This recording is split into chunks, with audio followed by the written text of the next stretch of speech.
that it was influenced by the Professor from Boating statement as contained in the report that was in the public domain for discussion. Thank you, Honorable Chair. But Honorable Nominee, the Frimpong Boating report is not before us. In your report, in your post, you said, then again, what do you expect from a government that is profiting from the destruction of our forests and pollution of our water bodies via illegal mining? You see, you are not talking about the Frimpong Boating report, though it's not before us. Was talking about excesses of some individuals, like we have today. Today, your government is less than 2 months, but you know that last week the minister, Omar Kufibua, came to lament as to certain actions of people who are party members and are doing certain things. So I just want us to situate things right. You know, can we loosely also say that because a constituency chairman is doing something and same is even affecting the image of government, it is the government? So, respected colleague, please give us an appropriate answer in respect of paragraph 2 so that we can make progress. Most respectfully. Most grateful, Honorable Chair. Honorable Chair, given the context provided by the Honorable Member, it is only fair and appropriate that I concede that I was rather too excessive in blaming an entire government for the infractions of a few. I'm grateful. Now, in the last paragraph, the first part of your last paragraph would address it. But the second part of your last paragraph is a political statement. So that one, I will not take you on that, because the first part is a vote for DMB MPP is a vote to upgrade the Galamsey menace. We will deal with that. You did full stop. Then you continue with the second sentence. Let's rescue and reset Ghana for our collective good. The alternative is the only option. Vote JDM and NDC. After that one, it's a political statement. It's normal. You were campaigning. Why not? You are not supposed to sing my praise. But the first sentence of the first paragraph, upgrading the Galamsey menace. Could the language have been different? Given my responses so far, I would admit so. Chairman, for the records, I am done with Honorable Clement Apak. I don't have any question again.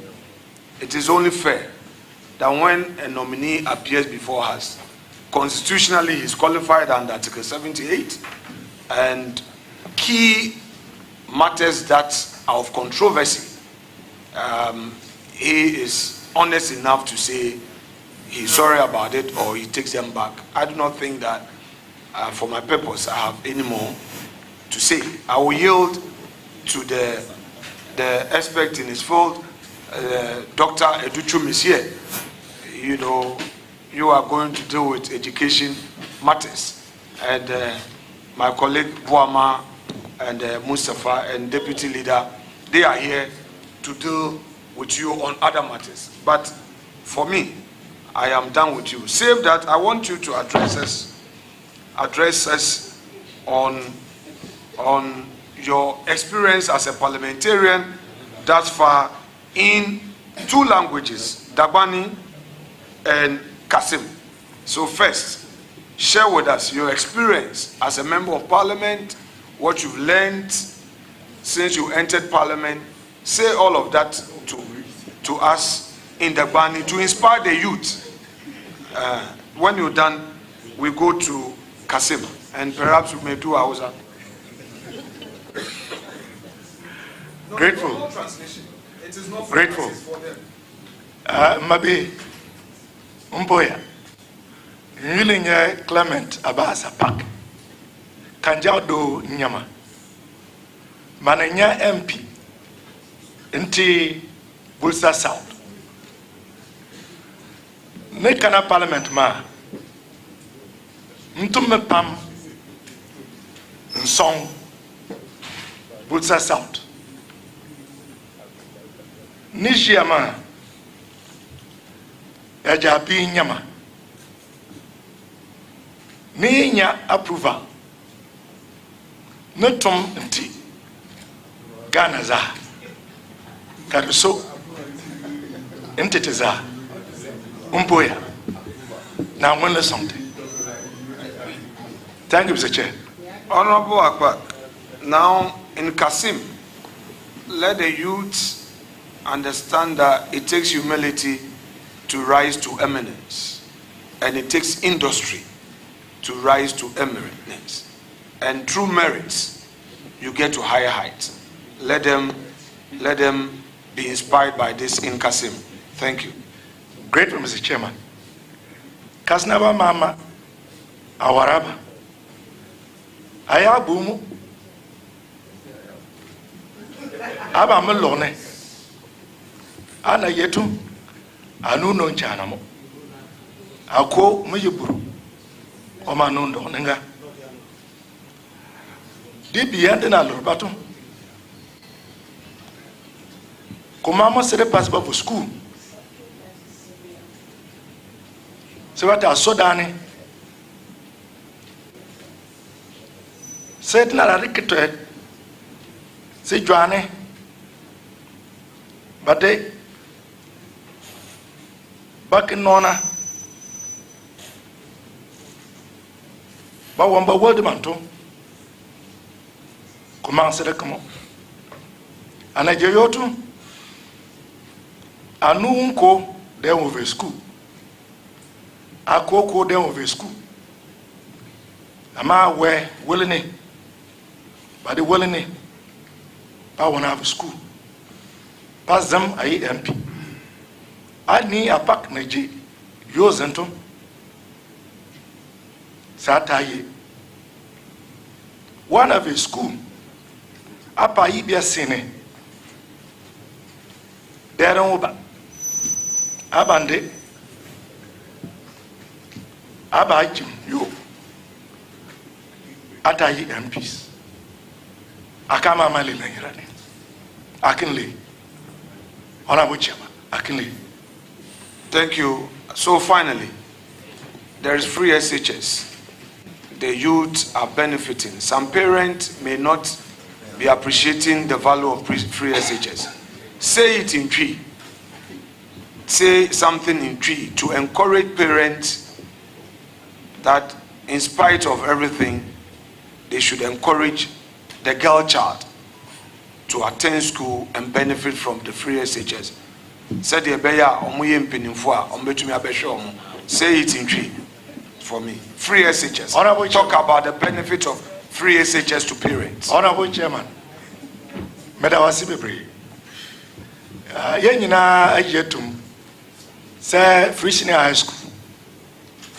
A policy papa. Eti I was yet me a boy modern. Na yema mano. Omuko school. Na omonso. Dachi. Omuntu membanya mpenyumfo. Na omu ho abonfaso. Ama omobusuafo.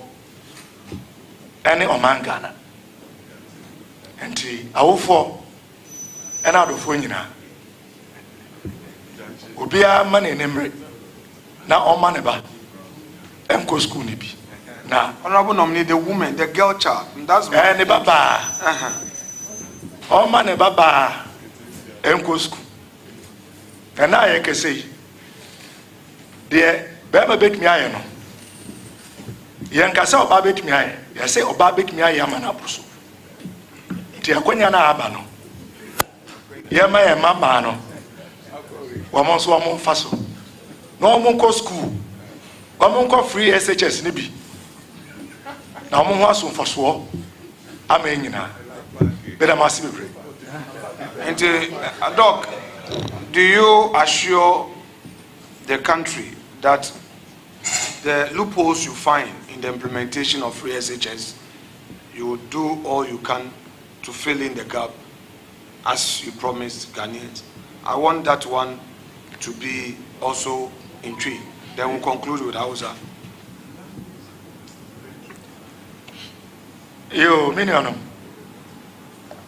Me says or share free SHS abeya. Ya nyina ya so me jetum. Say adepa. Nanso yesanso nim say nyoma ba ko mienu bi atochima ho. Eti John Amane mama ne na aban. A o ma sha asie na nsen ya yi no. Ahye mo bo. Say ye be krekre. Say re be ya. Free senior school no.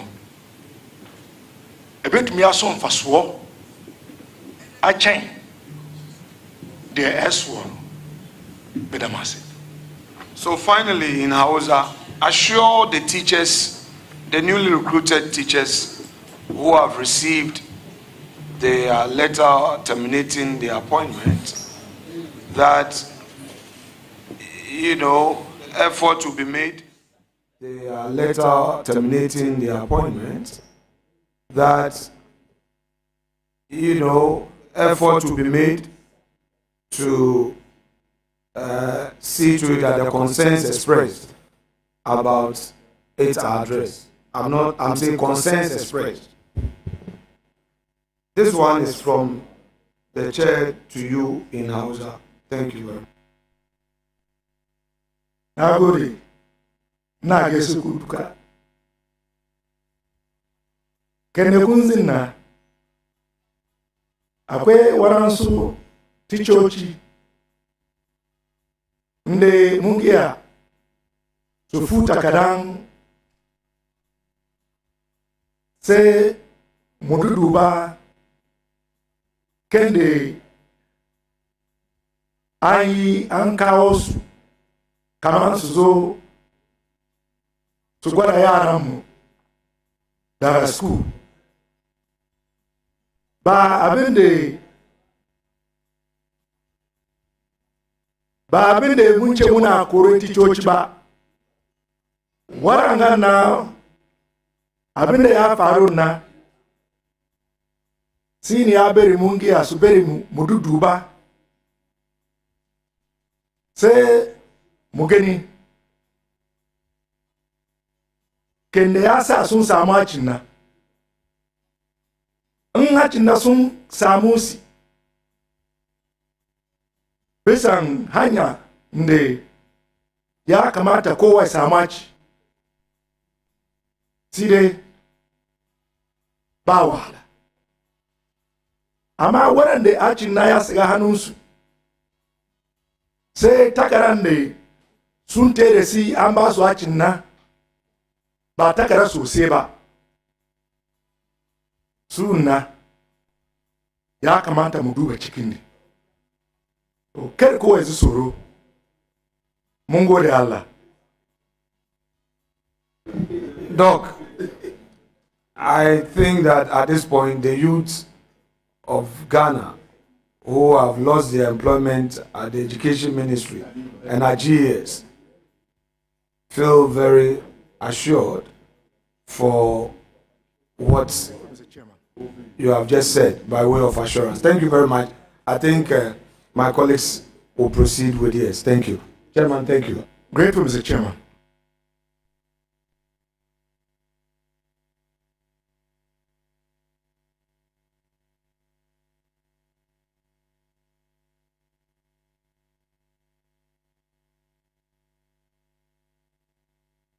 Minister, just a second. I'm here to do my opening remarks.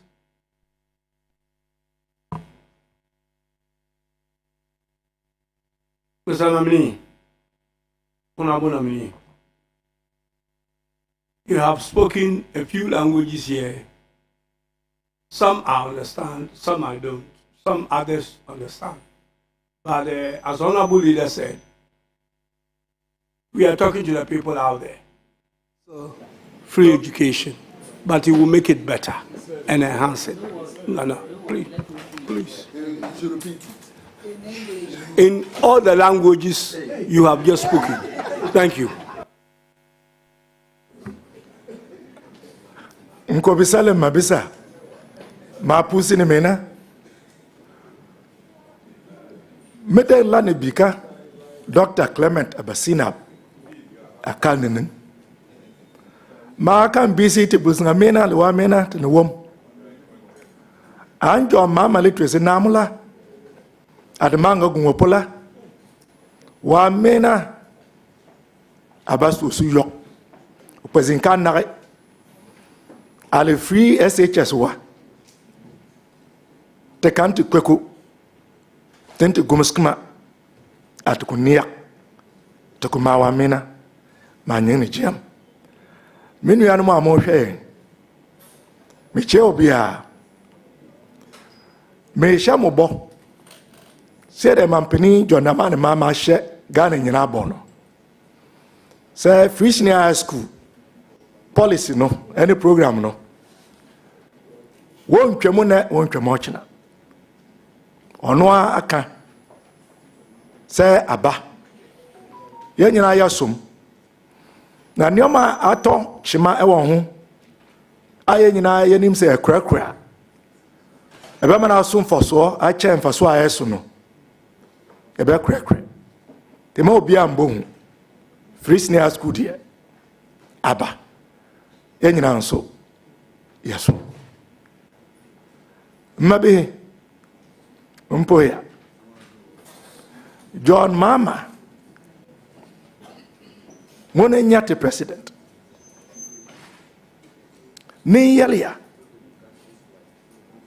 Ni free senior high school ma. Dembene. Oko sanle.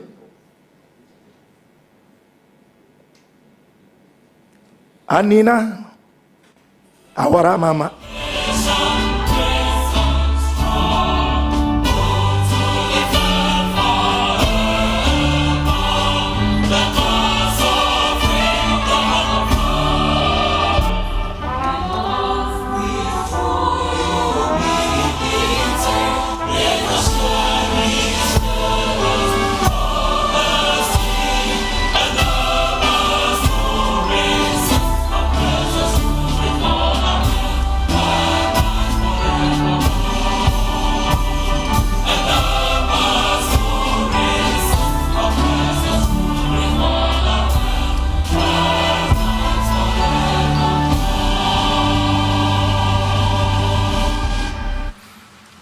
Thank you very much. Shall we all be seated?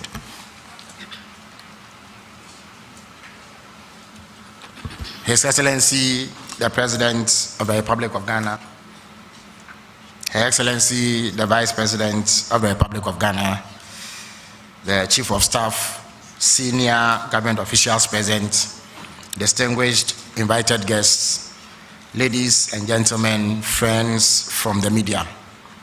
We are here to witness the swearing-in of the newly appointed governor and the first deputy governor-designate of the Bank of Ghana by the President.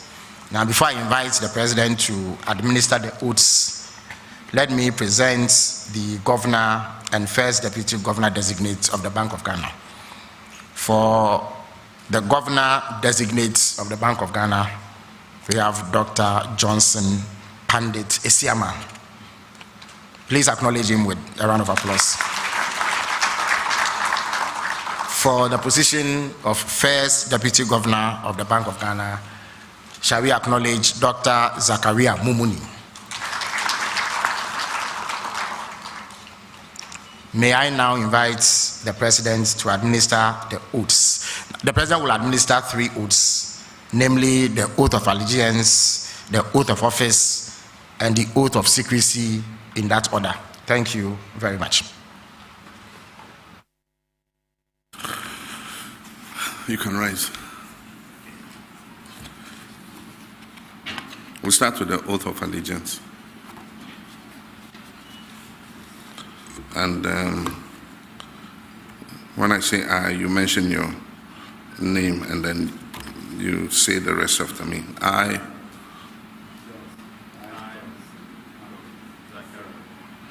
do in the name of the Almighty God swear that I'll bear true faith and allegiance to the Republic of Ghana as by law established, that I will uphold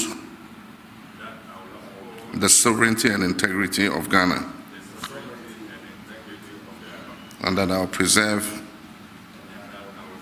protect, and defend the Constitution of the Republic of Ghana. So help me God. Take the second oath. It's called the official oath. You have it? Okay. And so you say after me, and when we get to the position, you say governor and you say first deputy governor. I, do in the name of the Almighty God swear that I will at all times well and truly serve the Republic of Ghana in the office of, and that I will uphold, preserve, protect, and defend the Constitution of the Republic of Ghana as by law established. So help me God. We'll take the last one, which is the oath of secrecy. And again, when I say I, you mention your name. And then when I get to holding the office of, you say first deputy governor, you say governor. Okay, so we go. I, holding the office of, do in the name of the Almighty God swear that I will not directly or indirectly communicate or reveal to any person any matter which shall be brought under my consideration or shall come to my knowledge in the discharge of my official duties, except as may be required for the discharge of my official duties, or as may be specially permitted by law. So help me God. Thank you. Congratulations. Thank you very much, Your Excellency. May I now invite the President to present the instruments of appointment, first to the Governor of the Bank of Ghana and then to the First Deputy Governor of the Bank of Ghana.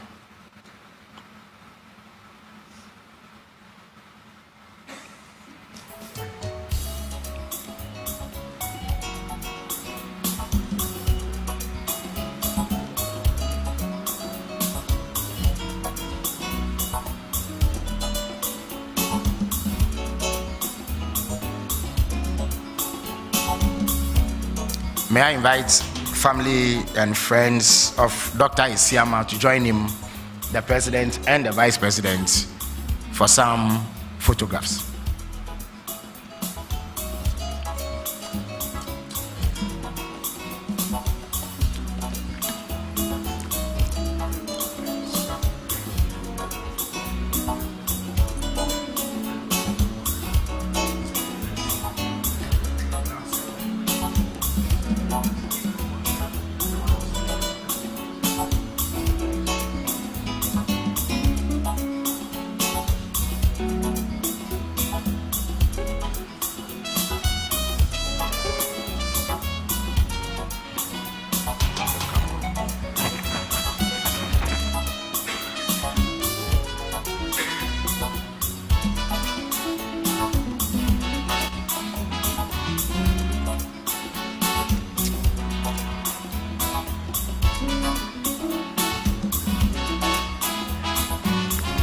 Thank you very much.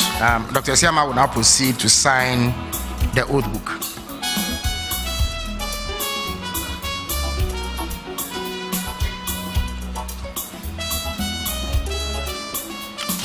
I now have the pleasure of inviting Dr. Zachariah Mumuni, first Deputy Governor of the Bank of Ghana, to receive his instrument of appointment from His Excellency.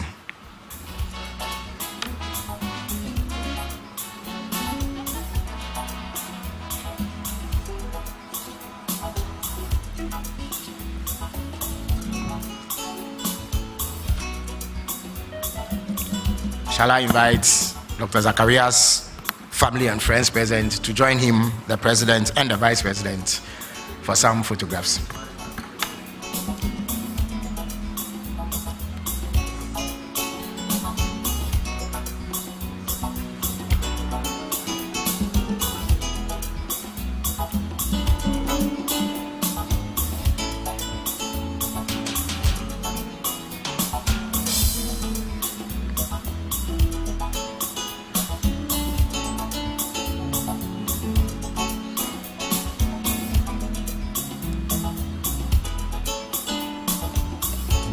Thank you very much. Dr. Zachariah, please proceed to sign the oath book.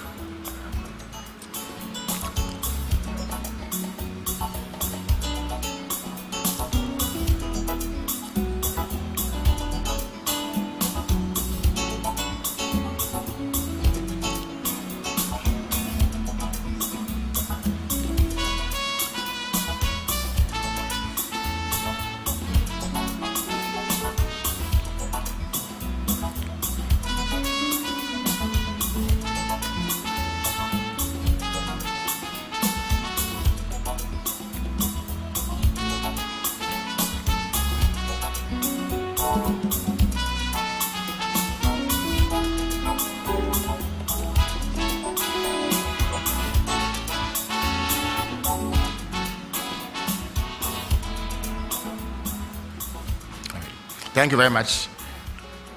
His Excellency the President will now sign the oath book.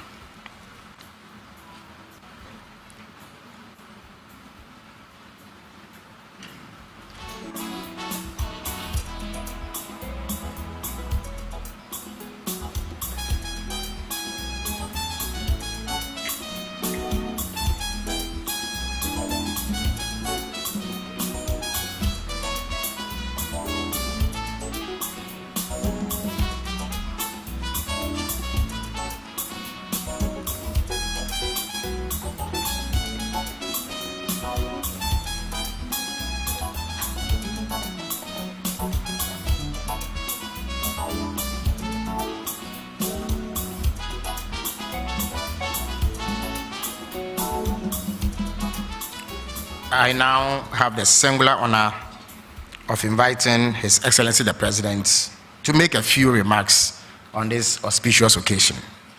Mr. President, the floor is yours.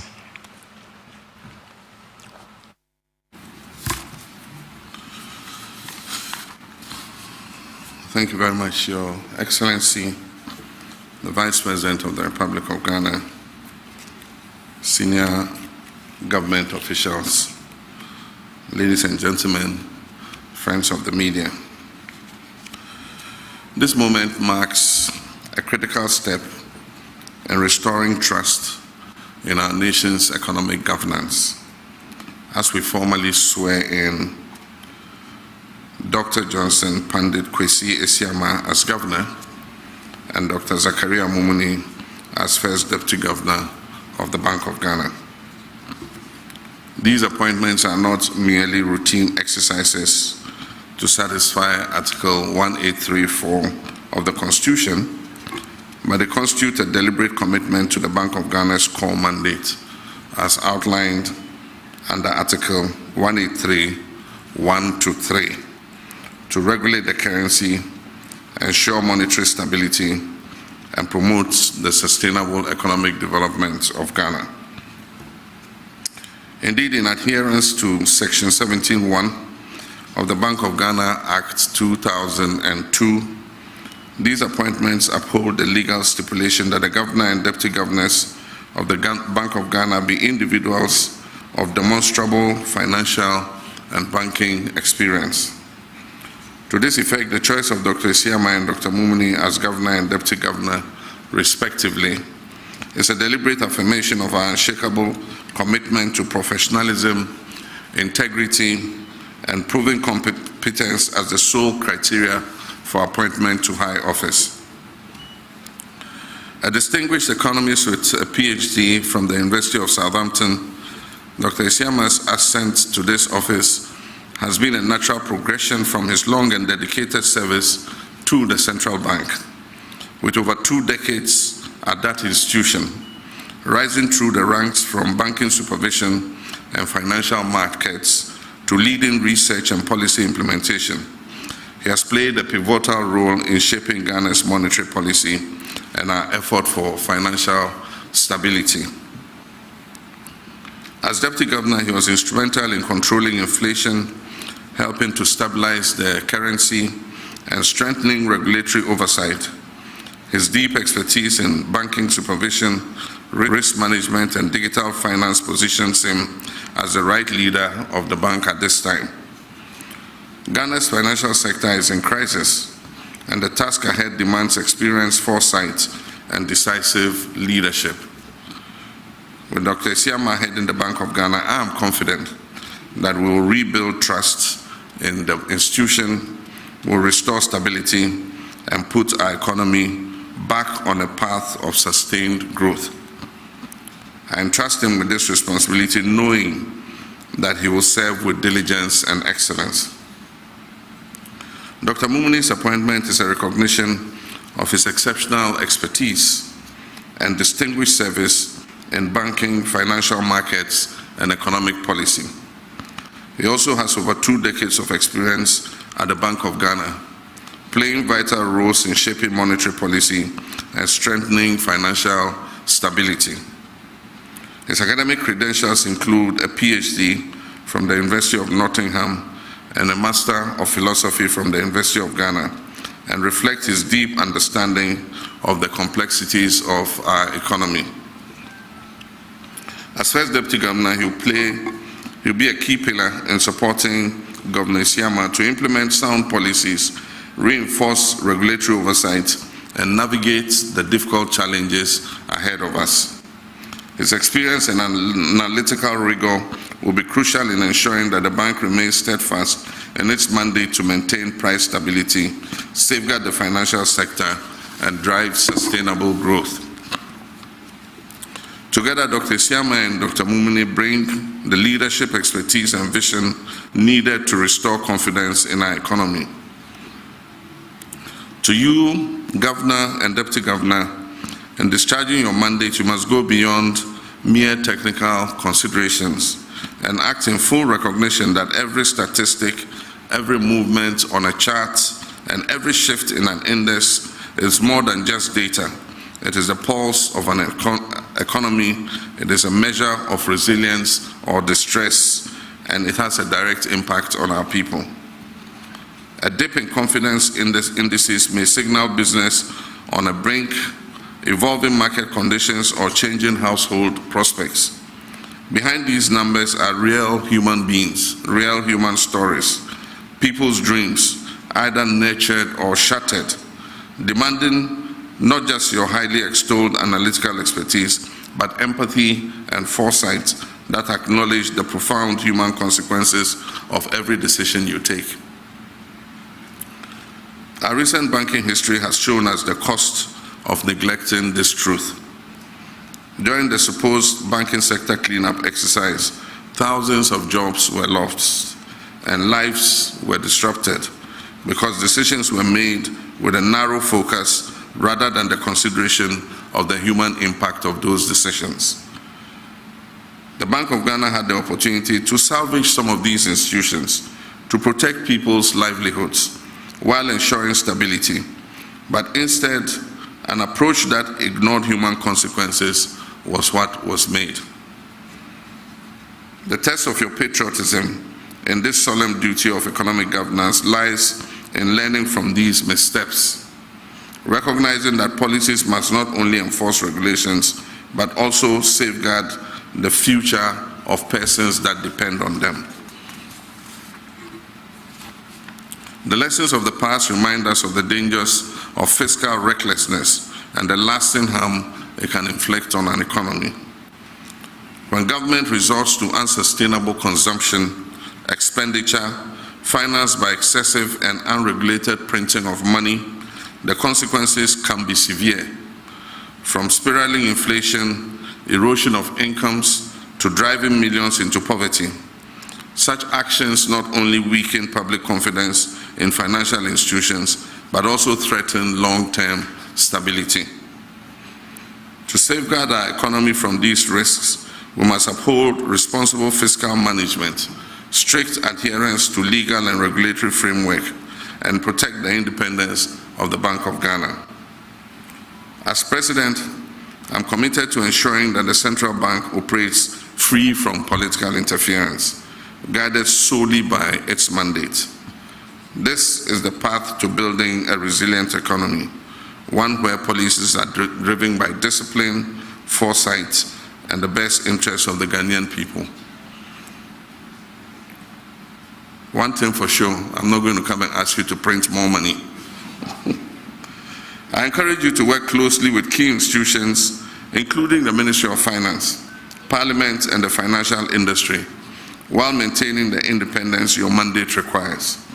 On behalf of the people of Ghana, I wish to extend my heartfelt congratulations to both of you. I'm confident in your expertise, vision, and integrity to discharge your mandate with excellence.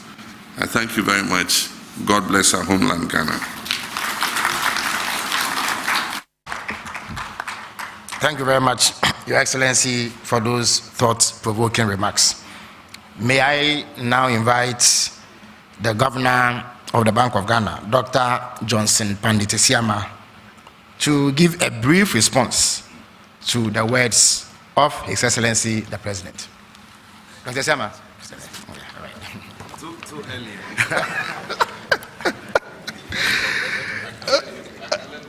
Yes, Excellency.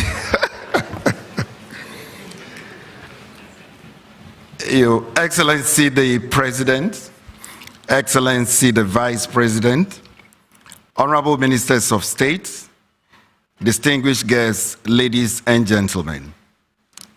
It is with profound humility and a deep sense of responsibility that I stand before you today, honored by the trust that has been reposed in us to serve as Governor and Deputy Governor of the Bank of Ghana.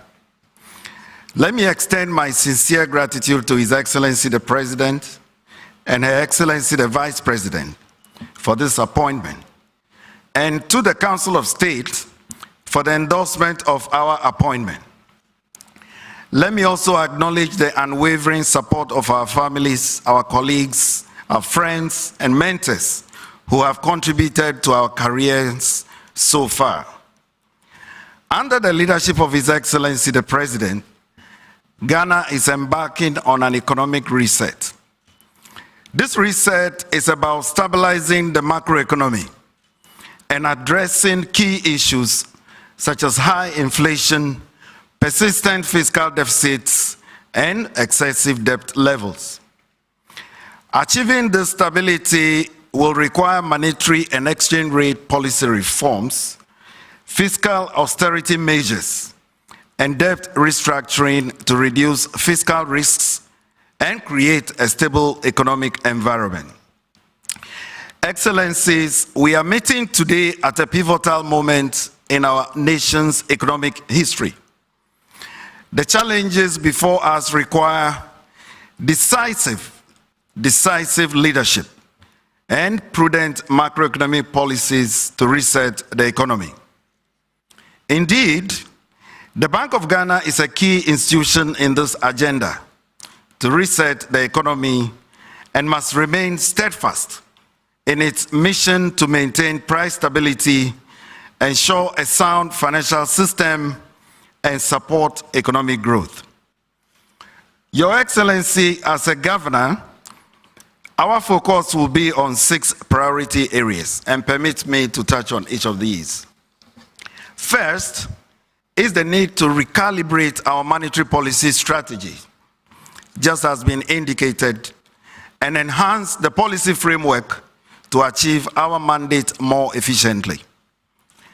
Under our leadership, our policies will be clear, they will be predictable, and these will be responsive to emerging threats. We shall adopt a more proactive and precise approach to managing inflation, leveraging on advanced data analytics and artificial intelligence. Also, we shall coordinate policy efforts with other government agencies, for example, in managing food prices. We shall be consistent in our policy actions to avoid sending conflicting signals, as happened in the recent past. And we shall work to enhance monetary policy implementation in general. Excellencies, we shall pursue reforms in the inflation targeting framework, and this is meant to foster more transparency and enhance the effectiveness of monetary policy implementation. We shall discontinue the use of differentiated cash reserve requirements and instead rely on open market operations, or what we call OMOs, to manage liquidity conditions. We shall improve our communication regime and ensure regular dialogue with the banks on regulatory matters. Excellency, we are confident that the current levels of inflation, although relatively high, will gradually trend back to target range and within the forecast horizon. Excellencies, our second priority is on the need to preserve exchange rate stability and limit excessive volatility in the rates. The days of currency speculation and exchange rate instability must come to an end, and we are poised to ensure just that.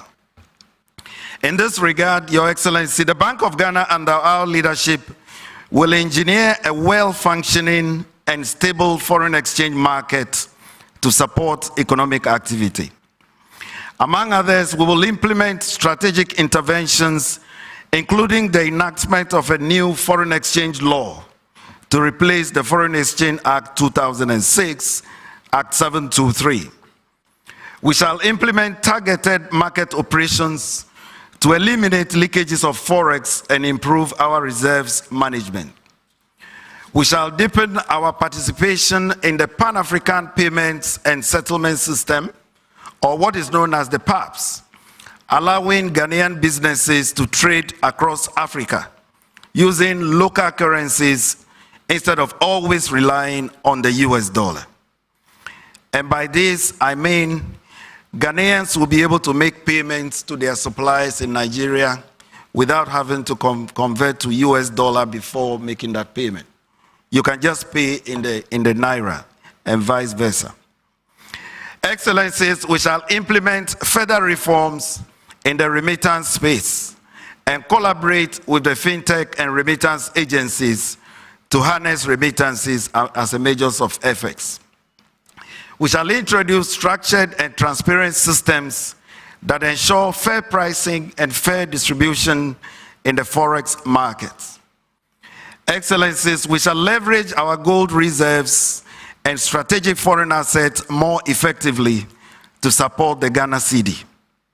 We shall also reform the Bank of Ghana's domestic gold purchase program to improve efficiency, enhance reserve accumulation, and increase transparency in gold transactions. Through these measures, we will build a more resilient foreign exchange market that inspires confidence among investors and businesses. Excellency, the third among our priority areas is the need to realign our regulatory mandates to promote greater levels of financial intermediation to support economic growth.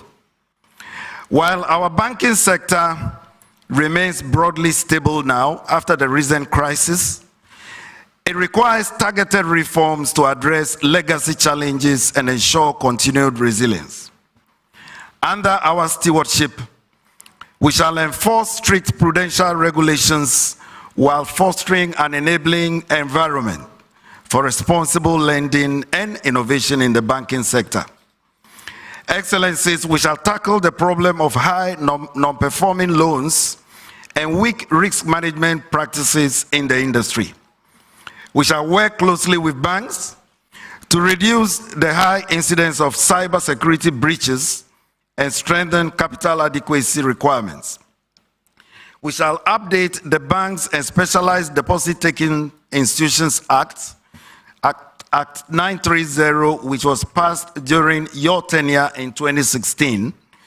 And this is meant to enhance our resolution framework and ensure that distressed institutions are effectively managed while maintaining financial stability.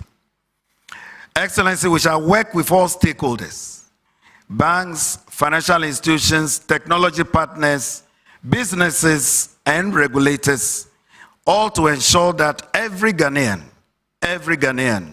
from traders to entrepreneurs, do benefit from a financial system that is modern, a financial system that is fair, and a financial system that is built to last. My fourth priority, Excellency, is on the need to boost financial inclusion and innovation to promote inclusive economic growth, reduce poverty, empower individuals, and ensure the stability and competitiveness of the financial system. Excellencies, it is gratifying indeed to note that Ghana is well poised to become a regional hub for financial technology and digital assets. And this transformation agenda will be pursued with appropriate safeguards and policies to ensure financial stability while fostering innovation in the payments ecosystem. Excellencies, we shall introduce a digital strategy quickly to adapt to the digital age, improve our operations, and better serve the needs of our stakeholders. Excellencies, we shall continue to support initiatives that expand access to financial services, leveraging fintech and mobile banking solutions to broaden the scope of access, especially in underserved communities. Excellencies, we shall work with the banks, the startups, and international partners to build a stronger digital finance ecosystem, one that supports secure transactions, faster cross-border payments, and financial accessibility for all.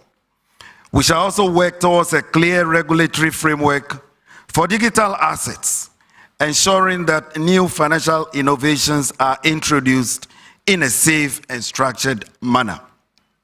My fifth priority is on the need to promote greater fiscal and monetary policy coordination, just as His Excellency has mentioned, while maintaining our operational independence. The Bank of Ghana operates independently under the BOG Act 2002, Act 612, and as amended. And we will hold this independence while working collaboratively with government and our international partners. We will strengthen our independence further, and we shall enhance key provisions in the Bank of Ghana Act and as amended, all to ensure that institutional autonomy is not just a legal principle, but a practical reality in our policy-making operations. Excellencies, we will engage constructively with government and other key stakeholders to always ensure alignment between monetary, fiscal, and other policies. Excellencies, my sixth and the last priority area is the need to reverse the Bank of Ghana's negative equity position or the losses that have been incurred in recent years, all to maintain financial stability, to maintain credibility of the institution, and to restore public trust. In this vein, we will seek to re-examine the bank's non-core operations, and I must say that some of these have started already in the last 2 weeks, where savings could be made. we shall adopt several austere measures to help reduce the bank's operational costs and achieve cost efficiency. Additionally, we will craft very clear policies to return the Bank of Ghana's negative equity to positive equity in the medium term. In conclusion, Excellencies, the reset path we have embarked on is more than mere sloganeering. It is about restoring public trust, it is about rebuilding confidence, and it is about ensuring that Ghana's economy is stable, innovative, and ready for the future. Through responsible financial sector governance, digital transformation, and sound economic policies, we will create an economic and financial system that is transparent, that is predictable, and that is stable. Businesses will have the confidence to plan, and individuals will have access to a secure financial system that fosters growth and opportunity. Excellencies, as we take this oath of office, we do so with a solemn promise to the people of Ghana, and that is to serve with diligence, to serve with impartiality, and to serve with unwavering commitment to the mandate of the Bank of Ghana. In this regard, we will carry out our duties guided by no interest other than the interest of the people of Ghana. And we know that we can count on your support, we can count on your partnership, and we can count on your trust as we embark on this journey together. And we do this for God and for country. Excellency, we thank you very much for your attention. Thank you.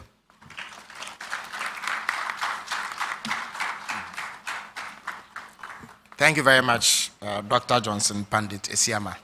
So, ladies and gentlemen, we will end the program presently. But before that, we shall all rise and take the national anthem, after which we will remain standing as His Excellency the President and Her Excellency the Vice President depart the hall. Thank you very much.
School no bibi ewo ho na se ha adwen ana se tochema awofo no etumi edi hu enkomo na emua bi on betumi di aboa ama saa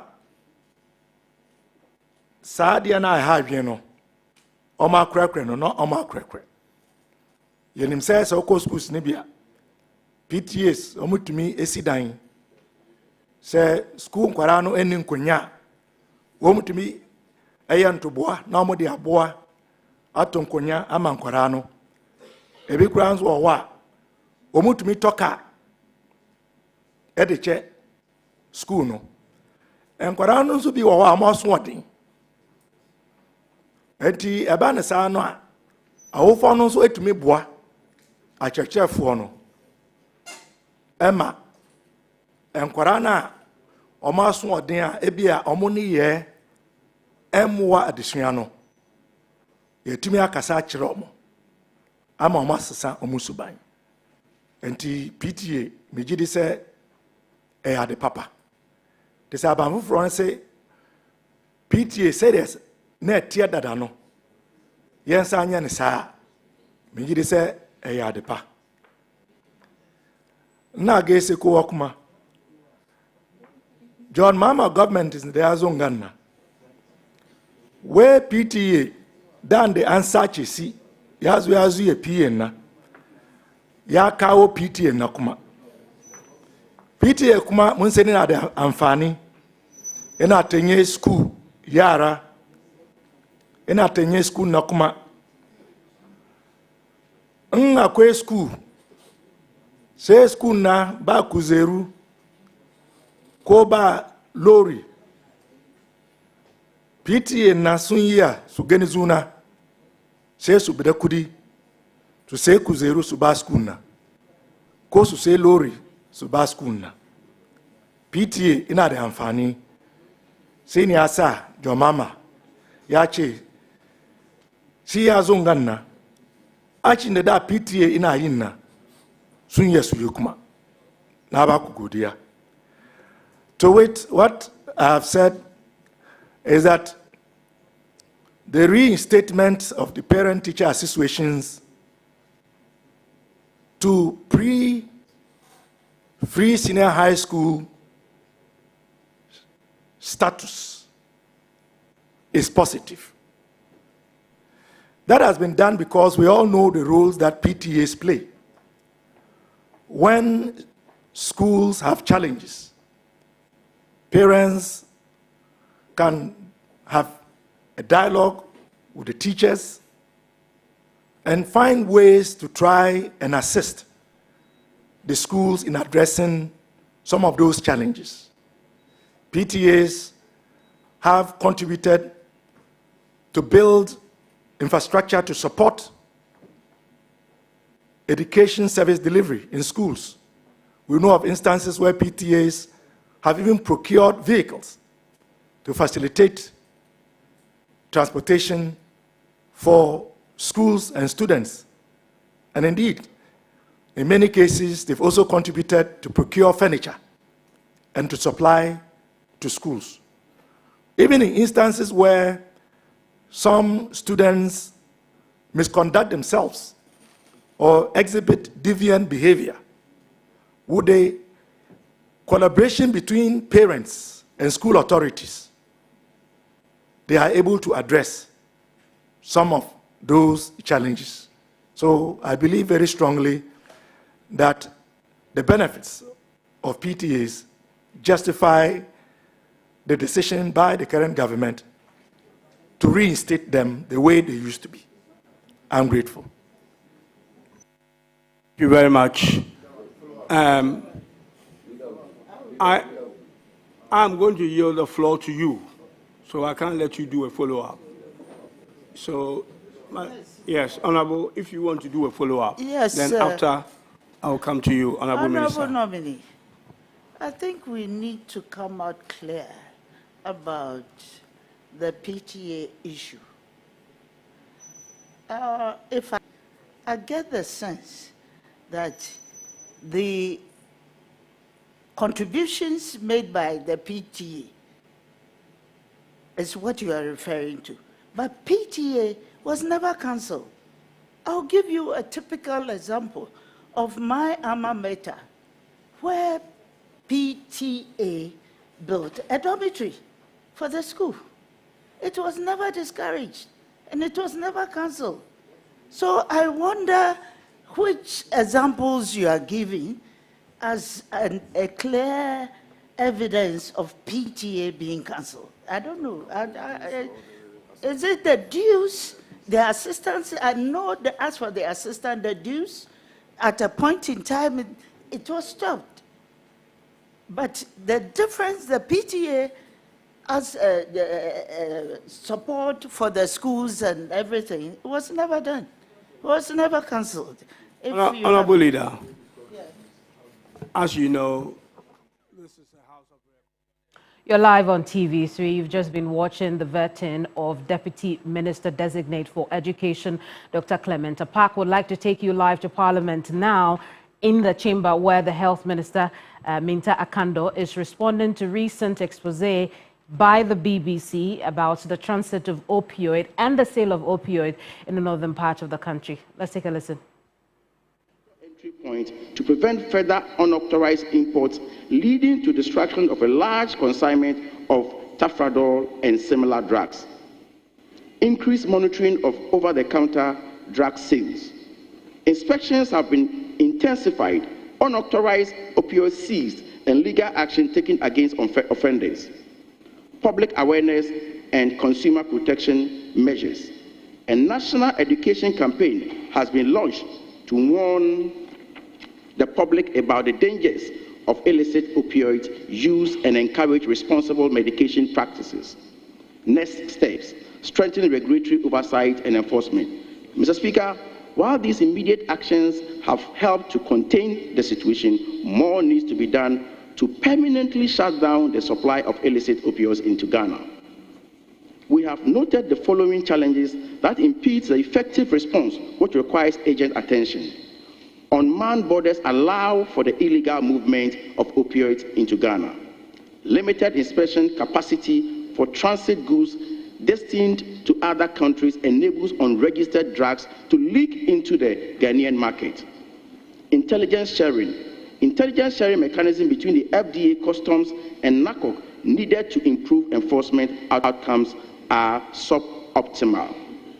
Mr. Speaker, the Ministry of Health will therefore collaborate with the relevant bodies on the following initiatives: strengthening market surveillance and compliance monitoring, strengthening import controls and licensing, enhancing law enforcement and interagency collaboration, strengthening international cooperation, need for interagency response.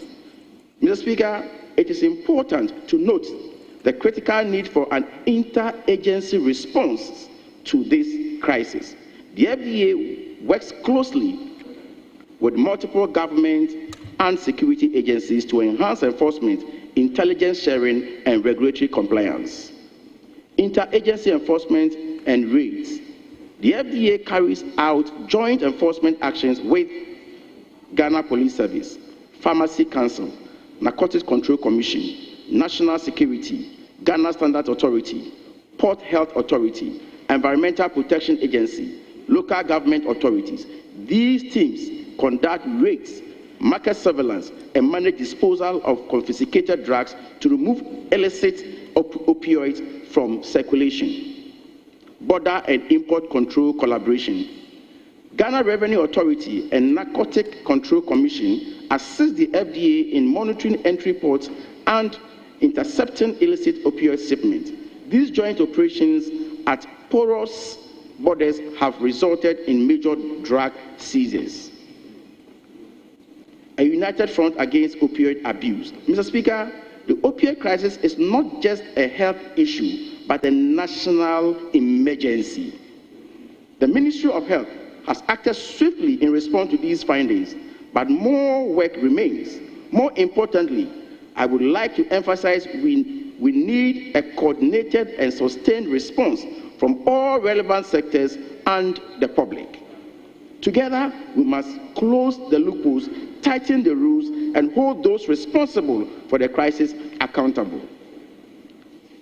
Mr. Speaker, Ghana must not become a safe haven for illicit opioids and must not become a hub for opioid abuse and trafficking. I thank you for the opportunity.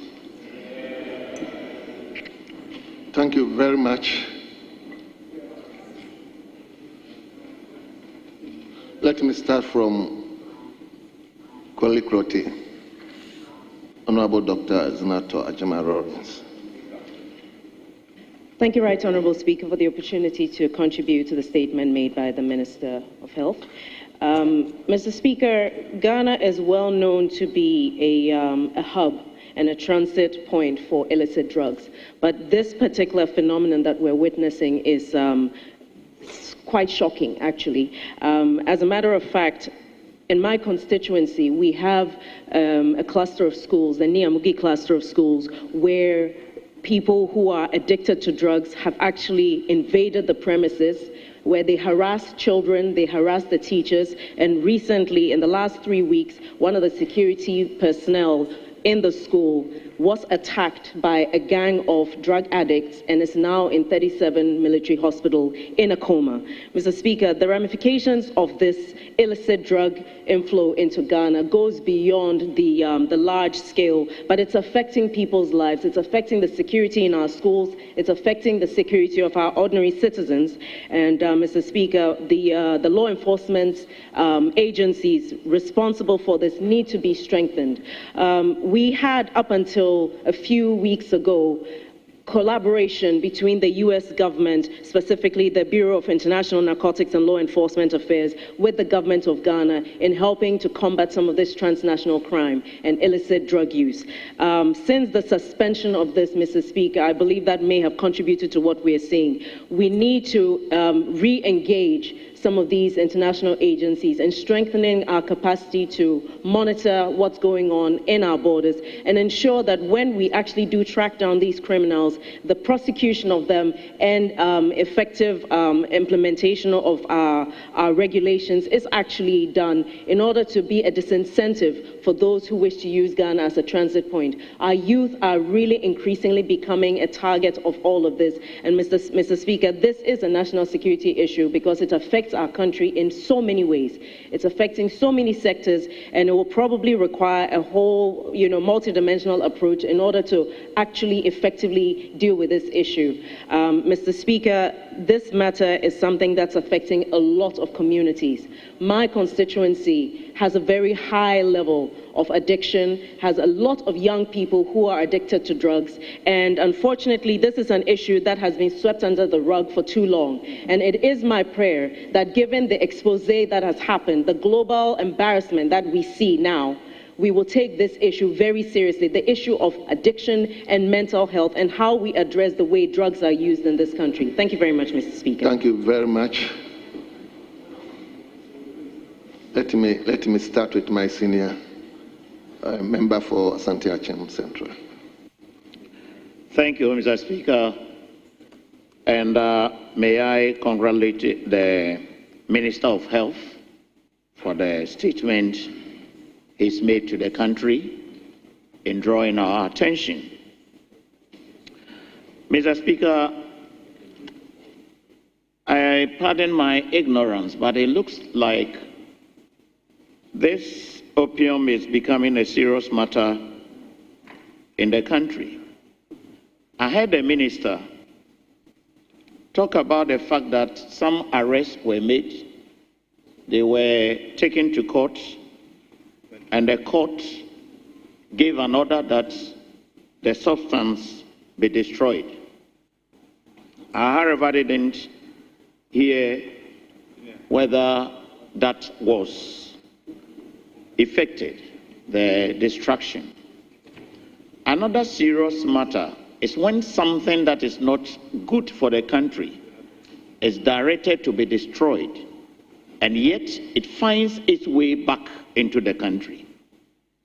So from the minister's statement, one would realize that the law enforcement agencies are already working. But I would want to draw the minister's attention that customs, they control the borders. And I didn't hear the minister also talk about the Narcotics Control Board, which we have in the country.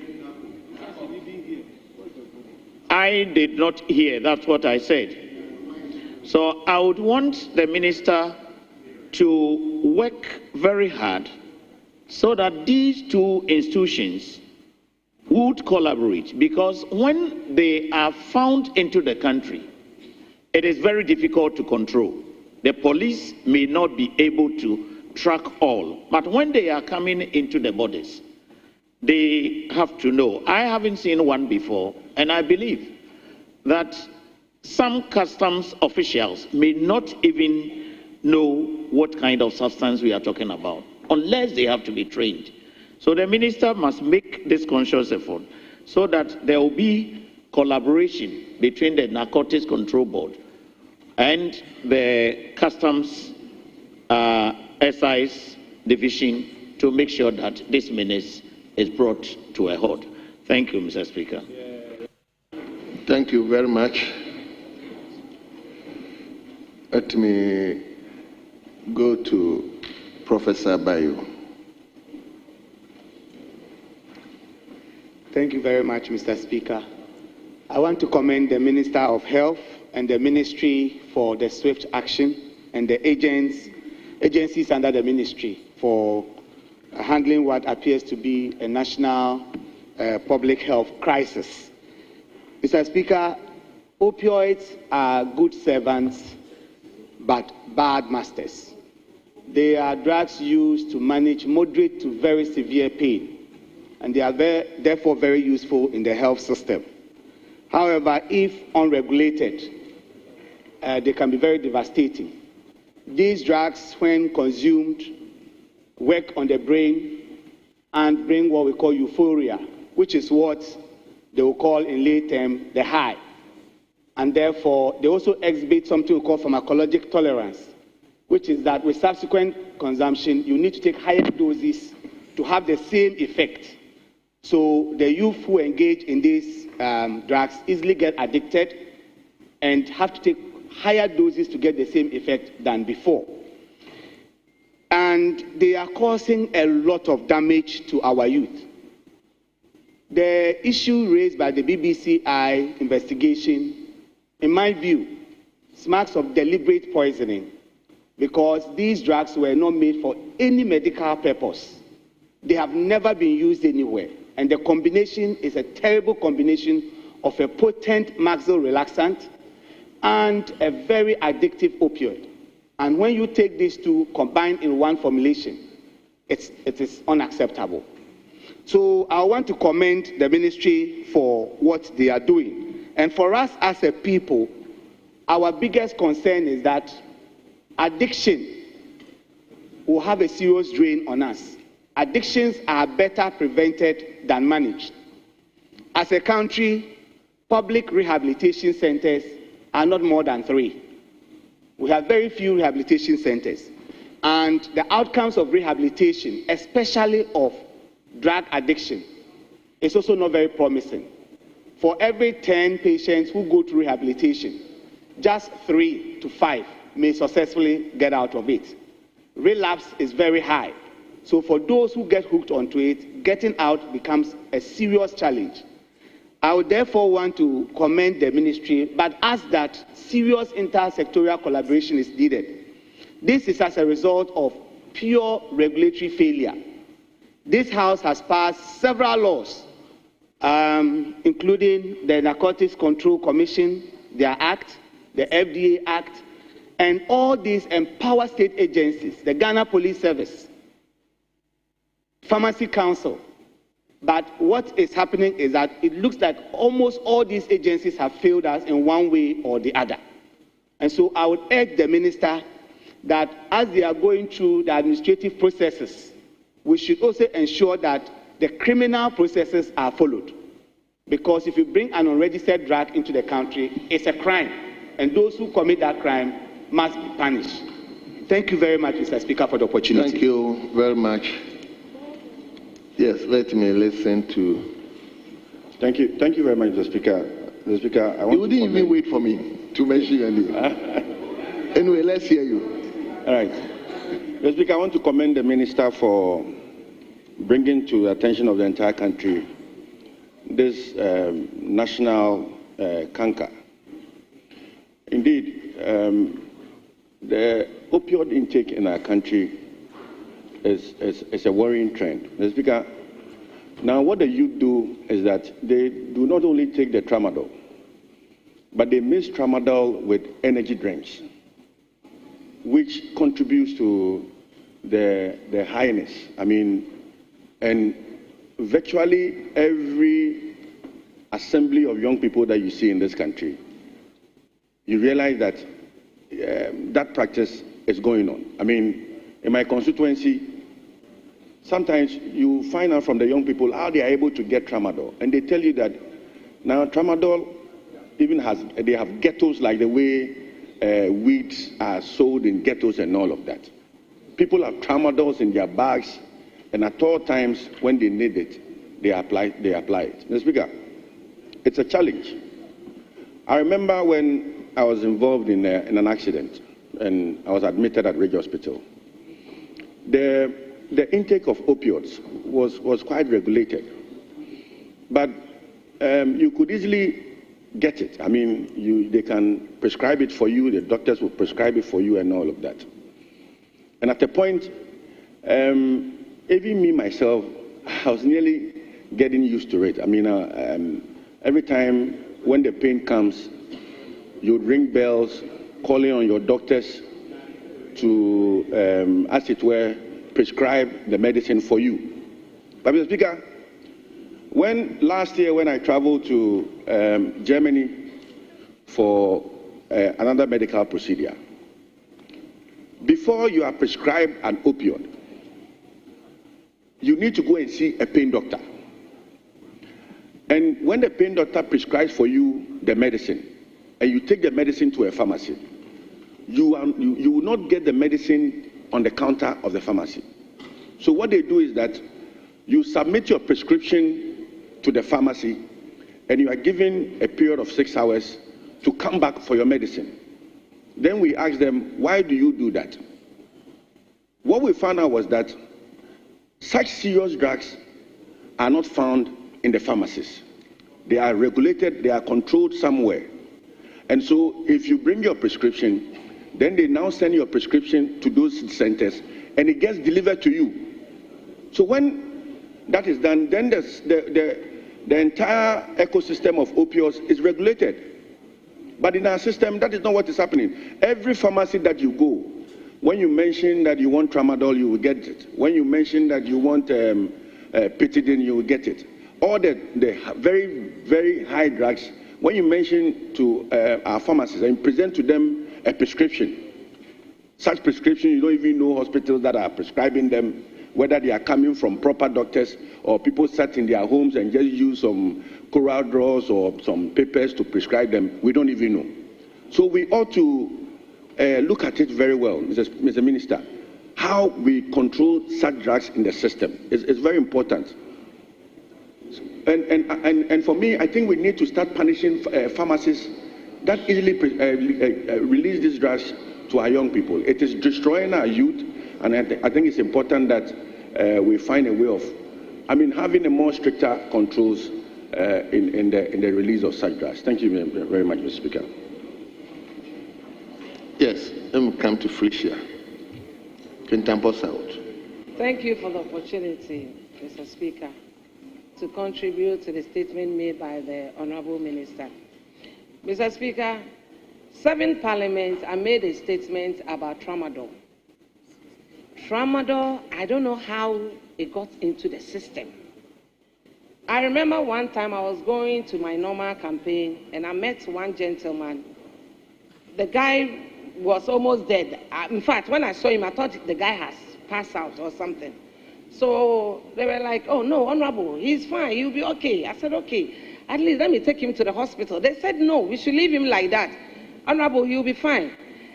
And true, Mr. Speaker, I came back in about 5 hours time, then I saw the guy sitting down eating. Then I said, why? What happened to him? They say it's tramadol, but they call it tramon. At the village, that's how they call it, tramon. And Mr. Speaker, you see those boys that they use bicycle going around in our communities. Some of them use motorbike. They sell all kinds of medicine. They can give you medicine for anything. Mr. Speaker, yes, they can give you medicine for maybe white or infection. Mr. Speaker, the last time I went to America, I think it was around spring, and I always have allergies. And there's this medicine called Claritin D. Then I realized that when I was going to buy it, I buy 1 pack, and I said I wanted to buy 2 so that I don't have to go back to the pharmacy. They told me that no, I even have to show them my ID. And there are certain communities in Ghana here that tramadol, they sell it over the counter. Meanwhile, it's a prescribed medication. I was sick and they gave me Dorita. Then I asked my doctor, I said, you gave me this medication, but I've been sleeping like all day. That was when I realized that Dorita have tramadol inside. Mr. Speaker, Honestly, it's about time. I thank the Minister of Health. It's about time for us to take charge and control over this tramadol because it's destroying the youth. Just recently, I found out that tramadol, they have about 25 or 250 milligrams. Mr. Speaker, I know people that take this medication or this medicine, and it's really destroying our youth.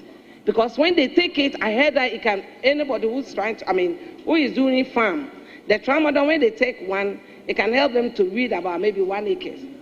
And the person is 30 years. When you see the person, like the person is 60 years. The tramadol is really destroying our boys, especially the youth.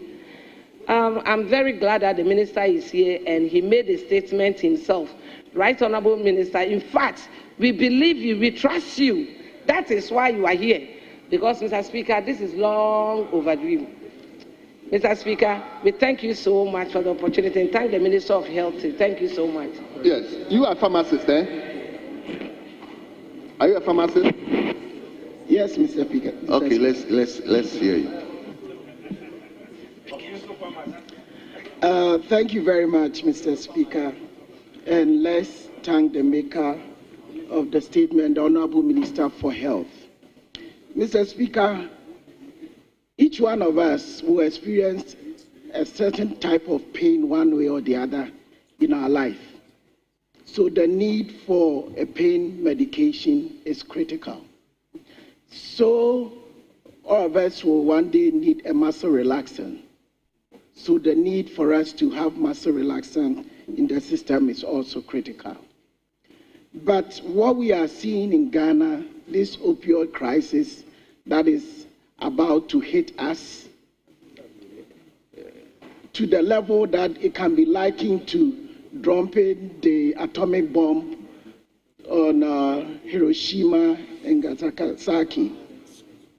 Mr. Speaker, the tapentadol, the brand name is Nucynta, that was first approved in the United States in 2008 and 2011, has been in existence.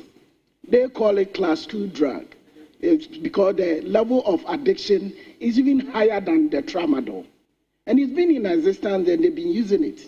So when you go to the carisoprodol, which is the muscle relaxer, it's one of the oldest drugs that they have generics on it. They've been using all this while. Mr. Speaker, the issue here is one, this statement should have even been done in collaboration with the Minister for Interior.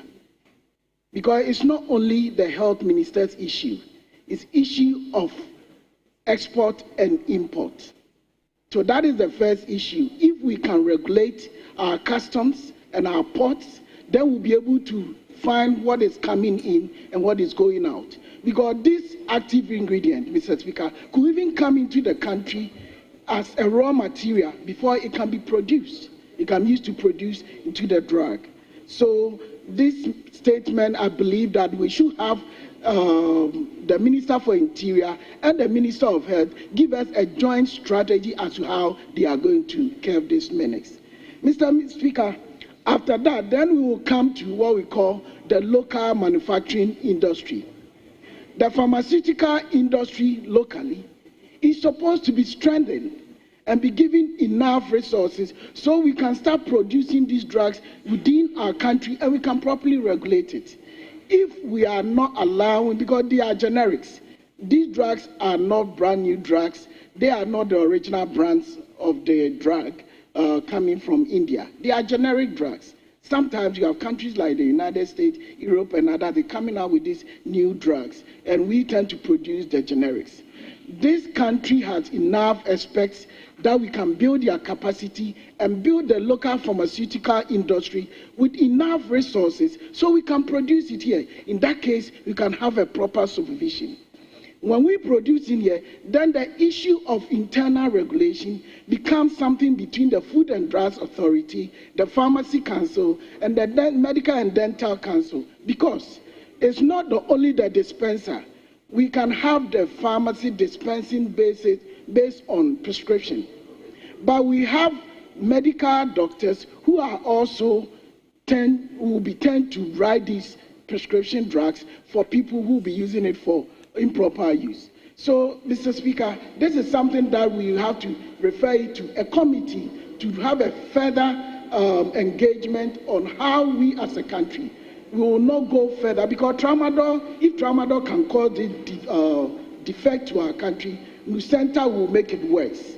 So it's critical that we have a joint statement or direction coming from both the Minister of Health and the Interior Minister, and we'll look at what other countries have done that have dealt with this opioid crisis over the years. We don't have to reinvent the wheel, and I believe we can do a good job. Thank you, Mr. Speaker. Thank you. Honourable members, let me take the last round, because we can't go on and on and on and on. Let me take the last round. So you are all yielding to Dr. Mack. So, Mack, let me hear you. Then. Thank you, Mr. Speaker, for the opportunity. And I want to thank the Minister of Health for acting promptly to bring this statement to Parliament. I think we're discussing it on our platforms to ensure that we have such a statement on the floor of Parliament. Mr. Speaker, today's discussion is not new as such. Over the years, there have been drugs that has come into the system to destroy our youth, medical staff, etc. There was a time we had Petidin, a drug that when you give yourself that injection, even though it's a painkiller, and it will also give you the symptoms that I'll soon be mentioning. After that, so many other drugs have come to pass, Toradol, and now it came to the turn of Tramadol. And now the people or those out there have realized that, no, we have carried out a lot of education on Tramadol. So they now want to change. They are bringing in new drugs that we don't know. We've not now, everybody now knows about Tramadol because of the good education that we've carried out, even though it is still being used and abused. But they are bringing new drugs. Tabendadol, Carisoprodol, etc. These appear to be new, but their effect is the same. They will cause you depression, drowsiness, respiratory depression, that is difficulty in breathing, coma, and possibly you can even die. Let me stress the die. For people to know that today we are talking about drugs that can kill you by just taking them. Yes, there are medicines that have been approved in some countries and probably might be subjected to the same process in Ghana here. But there are medicines that need to be controlled. There are medicines that need somebody to prescribe for you and somebody to dispense. They should not be sold openly. And now they are finding their way into the country in quantities beyond what medical care needs. And I want to appeal to the Food and Drugs Authority that they should look at this problem holistically in approving any drug that will come into the society. Sometimes they are coming to do the same thing. And we already have a drug that is, providing that service. What is the need to bring in some new drugs? We should have statistics. We should know the amount of said drugs that are prescribed yearly for people. And know that, yes, if we bring in, let's say, 1,000 tablets of Tramadol, that is enough for the patients in Ghana here.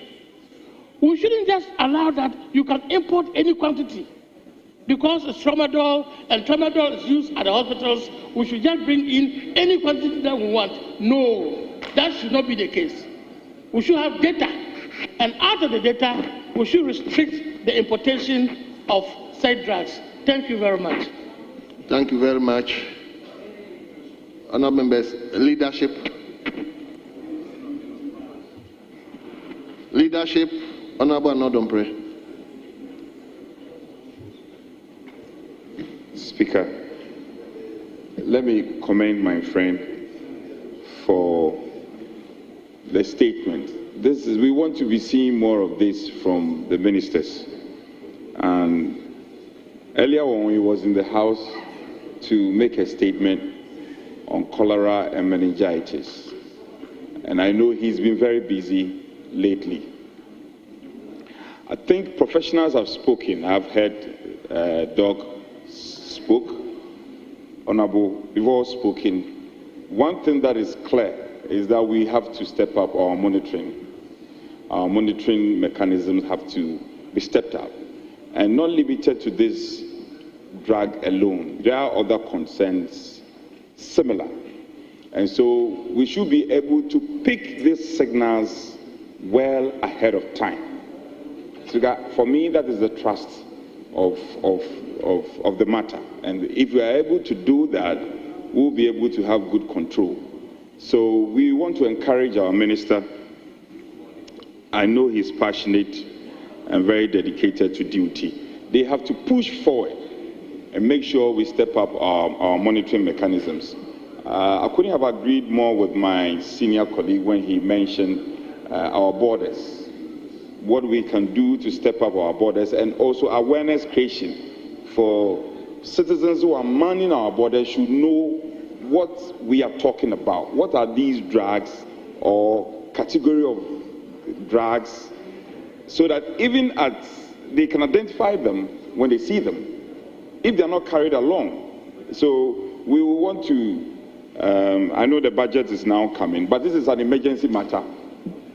An emergency. Speaker, we have to employ on the exchequer, who is also one of our own, the Honourable to force him. We will have to release some liquidity. I see my minister is distressed. Honourable Akando is distressed. He needs liquidity. He must be giving some liquidity. We are charging on him. I should say it. I will say it. We are charging on him to do more, to carry all the stakeholders along. He needs the liquidity. So the exchequer must be directed. Speaker, if you bear with me, I'll plea your consequential directives. The exchequer should be directed to release some funding. I know the previous government led some good funding. Should be giving some funding for him to hit the road running. Should hit the road and hit the grounds. Because this is a serious matter. And I hope that the health minister will be strengthened enough in all fours so that he will be strong enough to hit the road to ensure that we bring a good control of this matter. But I must commend him, and he should forgive me. I wasn't trying to prevent him from presenting his statement. It was on some other matters. He knows I will never do that to him. So Speaker, I thank you, and I think that we have to support him, give him all the needed support to be able to do what he has to do. I thank you, Speaker. Thank you very much. Majority Leadership. Mr. Speaker, I will give the opportunity to Dr. Sander. Okay, very well. Dr. Sander. Thank you very much, Mr. Speaker. And thank you, Leader, for the opportunity. Mr. Speaker, a lot has been said. I also commend the Minister for Health for the very quick response in terms of coming to the House, to let us know and to let Ghanaians know about this issue of public health crisis that really needs urgent concern. Mr. Speaker, what we are discussing is the tip of the iceberg. There's a lot happening out there that has not yet come to attention. Thanks to the BBC that has revealed these menace. Mr. Speaker, we are dealing with drugs or substances that people, especially our youth, take to feel high. Mr. Speaker, why do they want to feel high? And why do they need a substance to feel high?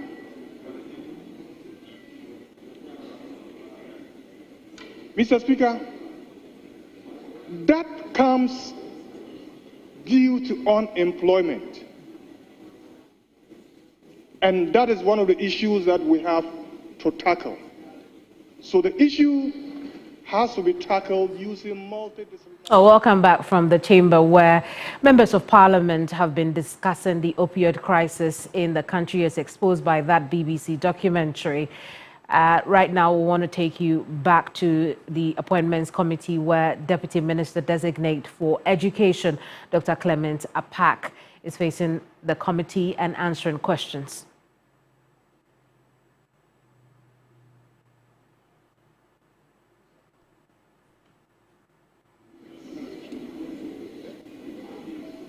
They feel high on the road. But they must have values. And that is why I believe that as a nation, we must make values an important component of our education. I'm grateful. Chairman, I don't have a follow-up on that, and we'll be watching the space for the interventions you'll be introducing. If there's one thing that we as policymakers or politicians must be ashamed of ourselves, and as a country, is to always read about schools under trees. Just about a week ago, the education minister stated that we still have about 5,000 schools under trees. And, Chief, to read such stories is disheartening, especially after 68 years of independence and the kind of resources that have gone with both NDC, MPP, whatever, PNDC. We don't have any excuse.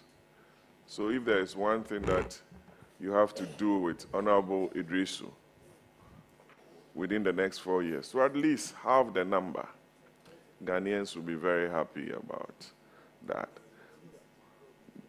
Do you have an idea of the budget coming to Parliament in 2 weeks and the kind of arrangements being made towards the resolution of this? Thank you. Most grateful, Mr. Chairman. Mr. Chairman, I have no idea about the budget that is to come to Parliament, but I believe very strongly that I would be briefed in due course. But I must agree with the honorable member with regards to the spectacle of schools and the trees. It does not befit the status and age of our nation. But by and large, it's a product of our inability as a nation to keep pace with the provision of educational infrastructure. So as the population is growing, and of course, we continue producing offsprings, but we are not providing the educational infrastructure to match the growing population.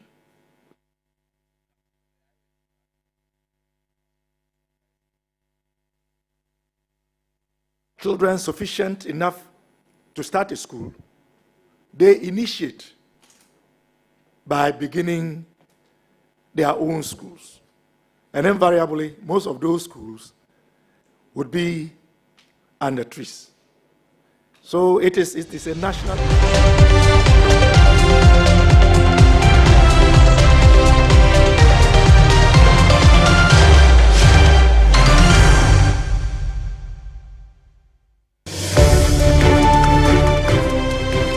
Some of the top stories we're looking at this hour. President Mahama tasked newly sworn-in governors of the central bank to help government restore fiscal discipline and confidence in the economy.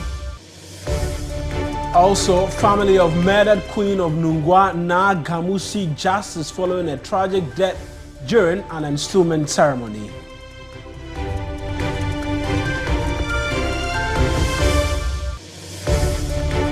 Plus, Ghana Health Service rolls out a vaccination drive to combat cholera in the central region.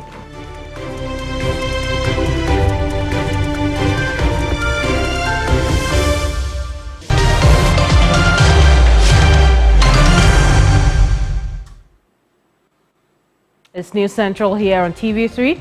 I'm Kemini Amano. And I am Mawina Egbeta. The bulletin starts right now.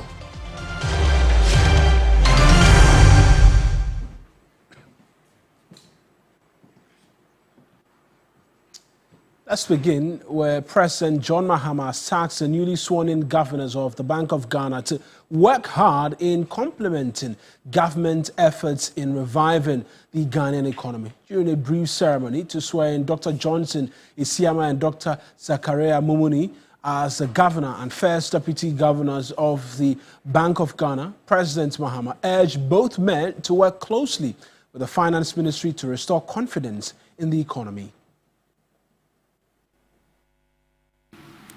To you, Governor and Deputy Governor, in discharging your mandate, you must go beyond mere technical considerations and act in full recognition that every statistic, every movement on a chart, and every shift in an index is more than just data. It is the pulse of an economy, it is a measure of resilience or distress, and it has a direct impact on our people. A dip in confidence indices may signal business on a brink, evolving market conditions, or changing household prospects. Behind these numbers are real human beings, real human stories, people's dreams, either nurtured or shattered, demanding not just your highly extolled analytical expertise, but empathy and foresight that acknowledge the profound human consequences of every decision you take. Our recent banking history has shown us the cost of neglecting this truth. During the supposed banking sector cleanup exercise, thousands of jobs were lost and lives were disrupted because decisions were made with a narrow focus rather than the consideration of the human impact of those decisions. The Bank of Ghana had the opportunity to salvage some of these institutions to protect people's livelihoods while ensuring stability, but instead, an approach that ignored human consequences was what was made.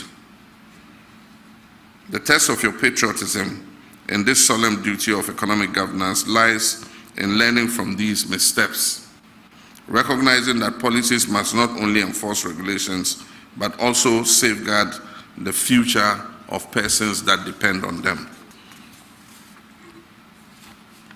The lessons of the past remind us of the dangers of fiscal recklessness and the lasting harm it can inflict on an economy. When government resorts to unsustainable consumption, expenditure, financed by excessive and unregulated printing of money, the consequences can be severe, from spiraling inflation, erosion of incomes, to driving millions into poverty.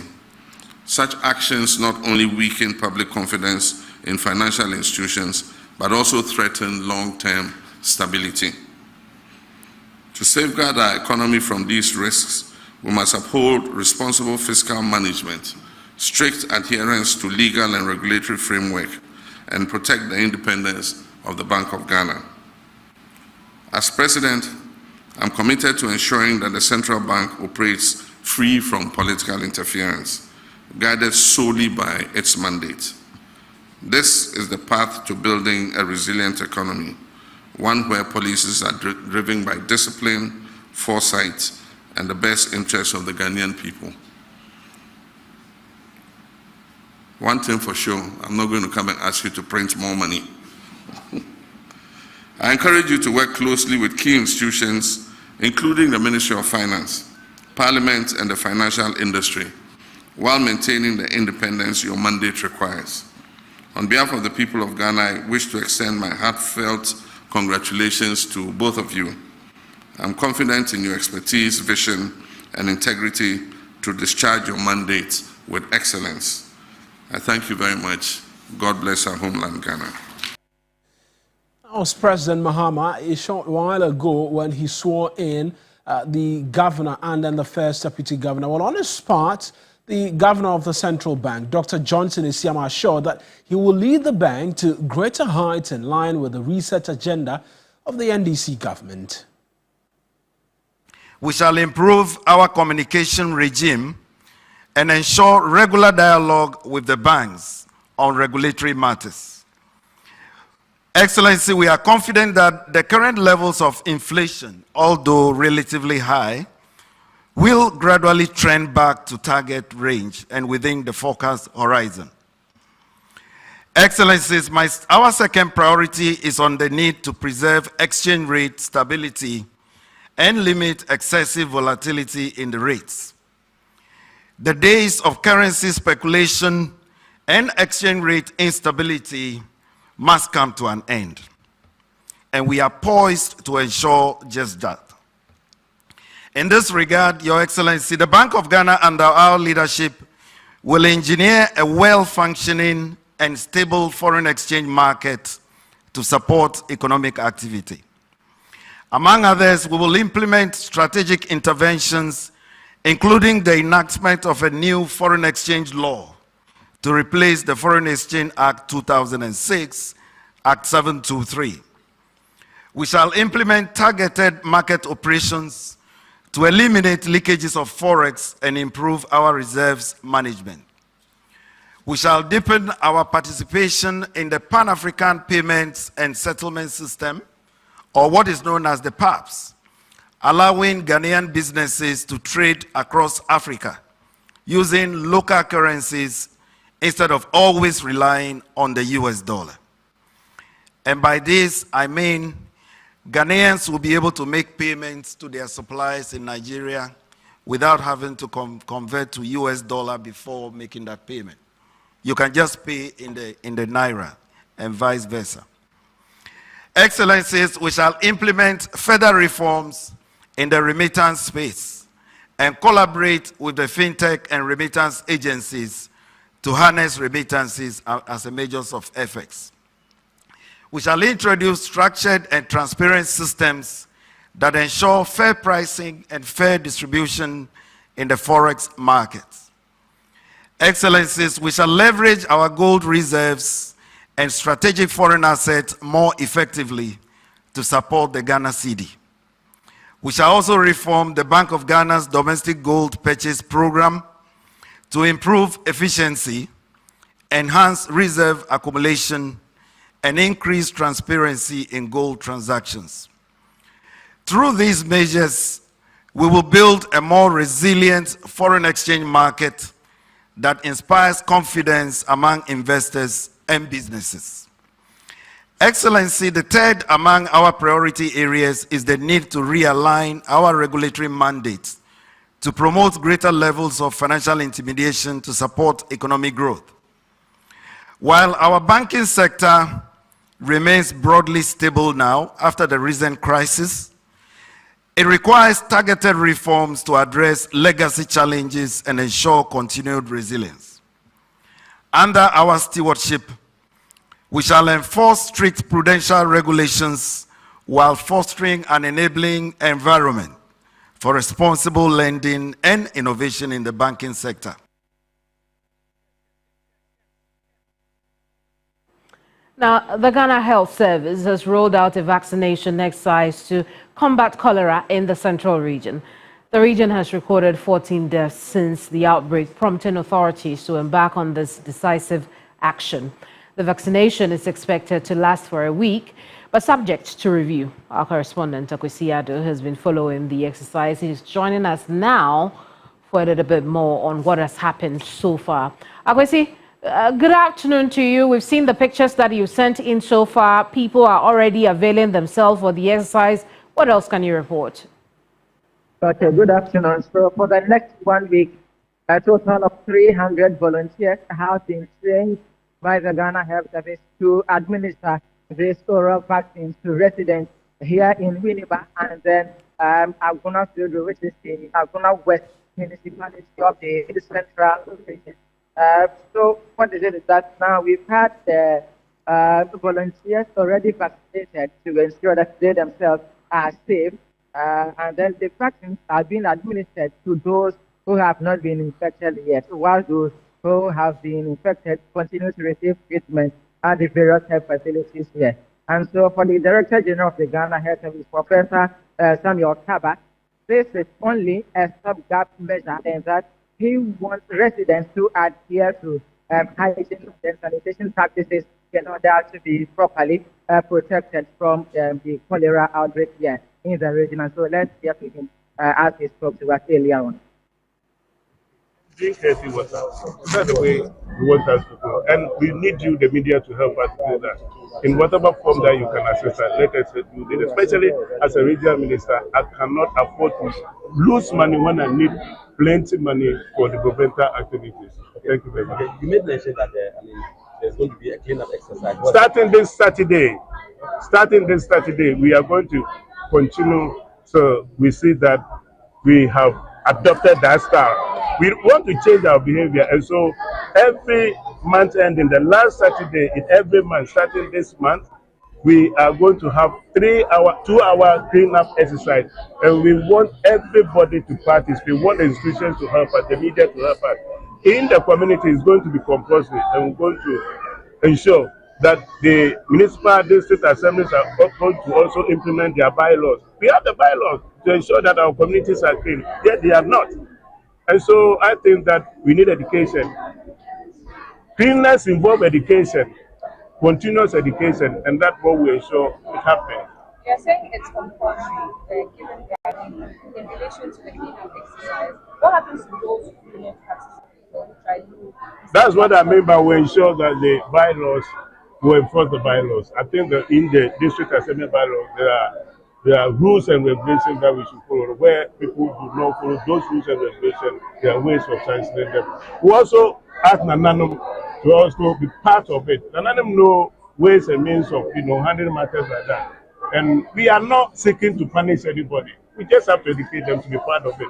Like I said, we are wasting money. So if we want development, if there is a role we should play to ensure that we have development, this is what we should do. And so we think that they all come on board. Well, now, Akwesi, talk to us. Which areas in the central region will benefit from this vaccination drive? Okay, so the bite we just listened to is that of the Central Regional Minister, Mr. Adrian who has announced that every Saturday at the end of the month there will be a compulsory cleanup exercise. But earlier on we spoke to the Director General. So the areas that are benefiting from this vaccination exercise is the Efutu municipality, that is Winneba and its adjoining communities, and then Aguna Field, which is the Aguna West municipality. And for the Aguna West municipality, we have a total of 180 volunteers who have been trained to administer this oral vaccine to residents in that enclave. I see. Now, you mentioned earlier that over 200 volunteers are in there to help with the exercise. What's the target of the Ghana Health Service in terms of the number of people they intend to reach? Okay, so for the Efutu municipality, we have 300 volunteers actually who have been trained to administer the vaccine. For now, the GHS have not mentioned the specific target with regard to the numbers they are to receive the vaccine here in Winneba, except to say that they are expecting that those areas that have been hit heavily, that is the southern part of Winneba, getting to the coastal areas, those residents there will be vaccinated as part of this program. And just as you mentioned earlier on, the Director General of Ghana Health Service has mentioned that even though they intend spending 1 week in vaccinating residents here in the Bush, they'll review the vaccination and then take other measures appropriately. I see. And you also spoke with the Central Regional Minister. What did he say? We spoke to the Central Regional Minister whose vice was played earlier on, who mentioned that there would be a compulsory sanitation program that would be done at the end of every month. But for the GHS Director General, Professor Tommy Okaba, he wants residents here to, employ better hygiene and then sanitation practices to ensure that they are adequately protected, even as they continue to receive this vaccine. Well, the vaccine is enough. But as I said, you see, I don't want us to keep talking about the vaccine as if it's the magic that should happen. The magic here is cleanliness. The magic here is water, the sanitation. As I said, we as people, together we spent 2 good years in COVID, and we did not have cholera outbreak. And it's simply because during that time we were washing our hands, we were clean, sanitation was so good. We just have to go back to that level. Now, people might say they don't have water, running water, but we have the Veronica bucket. I really remember during COVID, people invented all kinds of this. We just have to go back, pick that, and we'll be fine. Yeah. So what are the timelines? When are they finished? So we will be here throughout the week. Throughout the week. And if there is a need to stay, we'll stay. We don't work.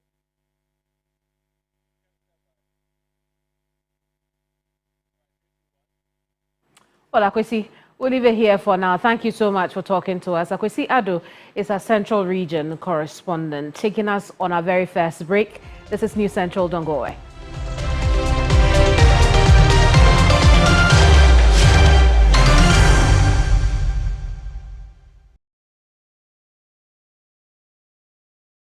You know, 1 bucket of Flamingo paint is equal to several buckets of any other paint brand on the market. Flamingo paint, superior durability, superior hiding, superior coverage. Flamingo paint, simply superior. You know, 1 bucket of Flamingo paint is equal to several buckets of any other paint brand on the market. Flamingo paint, superior durability, superior hiding, superior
And you're welcome back to News Central. Now, the family of Laurentia Naboli Nelson, known as Nagumu, who was shot dead by a musketry during an entombment ceremony in Nungwa over the weekend, are seeking justice. The mother of a 5-year-old child met her untimely death during the ceremony to ensue her husband and her as a chief and queen mother of the Ga Adangme Muslim Union, Nungwa West branch. The suspect, name withheld, is to be arraigned today. My colleague Sarah Apenkro has been engaging with the family's resident and the Gumu Council members and joins us right now via Zoom with a bit more detail. Sarah, an unfortunate incident, really, I get the indication Sarah's joined us via the phones. Talk to us how the family and the community are reacting to the event of over the weekend. Eric, rightly so. It's quite a state of solemn mood over here, and the fact that they are Muslims, they are quite worried that the body of the deceased has not been released for them, so they could bury while the case proceeds at the court. But the family of the lady are not quite happy with the development. They suspect some kind of foul play because according to them, there wasn't supposed to be the use of a live bullet at the ceremony, which is the usual or normal standard of proceedings. But it's quite strange. A live bullet found its way to the ceremony and she had to be shot in that manner. So the family is actually asking that justice be served. They are hoping that nothing will be covered. And they are also worried that they do not know the suspect in question. They want to know the suspect who is being accused of this heinous crime. And so they are hoping that the government takes the matter up and gives them the justice they deserve for the young lady who is the eldest of 4 children, actually, 3 females and a male. We understand her mom is late, so she had become the mother of the other 3 siblings. And so it's quite a devastating moment for the uncles, the parent, the father actually, and the siblings at the family house. We were also able to visit the residence of the husband at the Nungwa Zongo where the incident actually happened. And it wasn't an easy moment. He wasn't able to control himself. He was all moody, he was crying, so they had to take him out of the meeting. Initially, we were hoping he could share a word or two with us as a team, but he wasn't able to. They had to take him away, and he is also seeking justice for his wife and his little daughter who had been left without a mother. We understand the child is barely 5 years old, and she's been crying since the death of her mother on Saturday. Indeed, the council members who were holding the ceremony to crown this chief and queen said it's a normal standard for gun salutes to be held. And so they bought a gallon of gunpowder for the Asafwatana, who are the gun lords who were supposed to do the shooting, to do the exact what is expected of them at the event. But unfortunately, they did not know how come a live bullet happened to be among the gun shots that were being held at the event. They are also asking that the body of the deceased be released to them according to Muslim customs for her to be buried while they wait for the court to proceed with its course and seek justice for the lady in question. The residents indeed are now finding it quite funny. They speak very fondly of the young lady whom we understand is barely 40 years. Some say she was 39, some say she was 40. So her age has not yet been ascertained. But we hear people saying that she's a very quiet person. She had no friends, and so they wouldn't know why somebody would want to hurt her in such a manner. Right then, Sarah, I appreciate those details. That's my colleague Sarah Penkro, who's reporting from the Nungwa area where over the weekend that unfortunate incident happened. There'll be a lot more with respect to that on our respective social media handles and later on at News 360. In the meantime, Minister for Environment, Science, Technology and Innovation, Murtala Mohammed, says government is committed to creating an enabling structure for female students studying science, technology, engineering, and mathematics in the country. Speaking at the 2025 Quality Week celebration of the Noguchi Memorial Institute for Medical Research on the theme Sustaining a Quality Culture, the minister noted the move will help promote research as well as give more girls an opportunity to develop their potential in the world of science. The Ministry of Environment, Science and Technology, maybe perhaps with the innovation, which I wouldn't mention out, lest the president will say I'm challenging his decisions, but there's still innovation, is committed to enhancing the scientific and technological capacity of the nation by strengthening research and development in line with government vision to place scientific research at the center of socioeconomic development. Government through research at the center of socioeconomic development, government through MEST, that is Ministry of Education, Science and Tech, in collaboration with other ministries in particular, is aware of the need to rethink investment in research and to step up effort towards making resources available to promote sustainable research.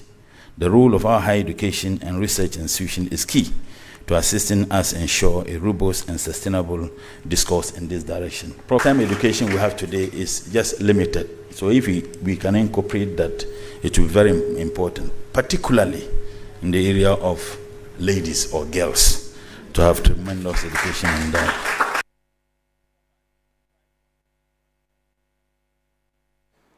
Oh, now that's the Minister for Science, Environment and Technology. So let's innovation now. Yeah, he's got quite a segmented... A portfolio. Yeah, quite a portfolio, yes, that's the right word. But that's our bulletin for you today. Yeah. We have to run out of the studio as quickly as possible. I am Mawin Egbe. And I am Kemeni Amano. We'll see you same time tomorrow. Bye-bye.